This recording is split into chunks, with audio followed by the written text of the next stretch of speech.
ஏனுங்க, இந்த ஸ்டாலின் கவர்மெண்ட் ஒன்றிய பாஜக அரசாங்கம் சொல்ற எதையுமே கேட்க மாட்டோம்னு சொன்னா எப்படிங்க நிதி தருவாங்க? இந்த தடவை எதை கேட்கலன்னு கேக்குறீங்களா? ஜூலை 1ஆம் தேதி வீட்டு மின் கட்டணத்தை உயர்த்த மாட்டாங்களாம். ஒன்றிய பாஜக அரசாங்கம் என்ன சொல்லுது? வருஷா வருஷம் ஜூலை 1ஆம் தேதி எல்லா மாநிலங்களும் மின் கட்டணத்தை உயர்த்தணும்ங்கறாங்க. இவங்க இந்த வருஷமும் ஏத்தணும்னா மக்கள் ரொம்ப பாதிப்படைவாங்க. அதனால தமிழ்நாட்டுல மின் கட்டண உயர்வு இல்லைன்னு அறிவிச்சிருக்காங்களே. இப்ப அவங்க கொடுக்க வேண்டிய 3 லட்சம் கோடி 4 லட்சம் கோடி நிதி பகிர்வை தரமாட்டோம்னு மிரட்டுவாங்க. நீங்க மிரட்டினாலும் பரவாயில்ல, எங்களுக்கு மக்கள் நலன் தான் முக்கியம்னு சொல்லி ஸ்டாலினோட திமுக கவர்மெண்ட் மக்கள் பக்கத்துல நிக்குது. இவ்வளவு தூரம் மக்கள் பக்கத்துல நிக்கிறவங்க எதுக்குங்க உதயமின் திட்டத்துல கையெழுத்து போடணும்? சரியான கேள்வி. உண்மையில அந்த திட்டத்துல கையெழுத்து எப்ப போட்டாங்க தெரியுங்களா? 2017 எடப்பாடி பழனிசாமி முதலமைச்சரா இருக்கும்போது அப்போதைய மின்சாரத்துறை அமைச்சர் தங்கமணி கையெழுத்து போடுறாருங்க.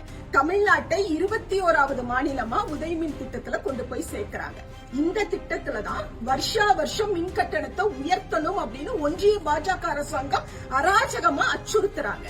இதே திட்டத்தை ஜெயலலிதா உயிரோட இருக்கிறப்போ அமைச்சர் பியூஷ் கோயல் 1000 தடவை வருவார். கையெழுத்து போடுங்க கையெழுத்து போடுங்கன்னு கேட்டு அந்த அம்மா ஒத்துக்கவே இல்லைங்களே.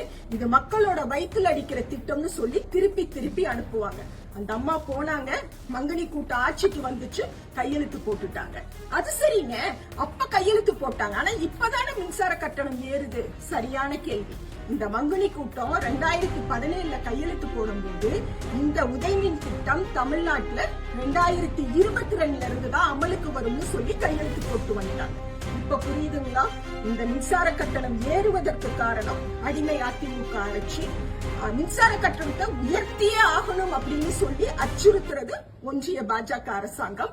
அப்படியெல்லாம் ஏத்த முடியாது. போன தடவை ஏத்தியாச்சு, இந்த தடவை ஏத்த மாட்டோம், மக்களை தான் பார்க்க போறோம்னு சொல்றது ஸ்டாலினோட திமுக அரசாங்கம்.